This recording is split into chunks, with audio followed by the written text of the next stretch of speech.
ஜெகதீஷ் இயக்கத்தில் உதயநிதி ஸ்டாலின் தயாரித்து நடிக்கும் திரைப்படம் நண்பேண்டா. சந்தானம், நயன்தாரா போன்ற முன்னணி ஸ்டார்களும் படத்தில் உண்டு. இந்த நிலையில் செய்தி ஏஜென்சி ஒன்றுக்கு உதயநிதி ஸ்டாலின் அளித்த பேட்டி.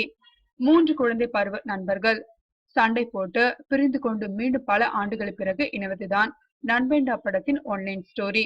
ஒரு கல் ஒரு கண்ணாடி திரைப்படத்தில் நானும் சந்தானமும் இணைந்து வந்த காட்சிகளுக்கு ரசிகர்கள் நல்ல வரவேற்பு கொடுத்தனர். அதே போல நண்பேண்டா படத்திலும் ரசிகர்களை மகிழ்விக்க தேவையான அனைத்து விஷயங்களும் உள்ளன. ஒரு கல் ஒரு கண்ணாடி படத்தின் 2ஆம் பாகம் போல் நண்பேண்டா இருக்க போகிறதா? ஆதவன் படம் தயாரிப்பு முதலே நடிகை நயன்தாரா எனக்கு பழக்கம். நண்பேண்டா படத்தின் கதையை கேட்டதும் தனது கேரக்டருக்கு ஒத்து போகக்கூடிய ஹீரோயின் கதாபாத்திரம் என கூறி மகிழ்ந்த நயன்தாரா இப்படத்தில் நடிக்க சம்மதம் தெரிவித்தார். அவருடன் இணைந்து நடித்தது ஜாலியான அனுபவமாக இருந்ததா. ஒரு கல் ஒரு கண்ணாடியில் என்னை விட சந்தானத்திற்கு அதிக முக்கியத்துவம் இருந்ததாக நண்பேண்டா இயக்குனர் கருதினார். எனவே படத்தில் இருவருக்கும் சரிசமமான கேரக்டர்கள் தரப்பட்டுள்ளன. நான் பொதுவாக ஆக்ஷன் செய்ய விரும்புவதில்லை. காமெடியோடு நிறுத்திக் கொள்ள விரும்புவேன்.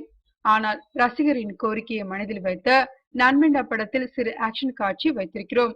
லண்டன், பாலி, அயர்லாந்து ஆகிய நாடுகளில் 3 காட்சிகளை ஷூட் செய்துள்ளோம்.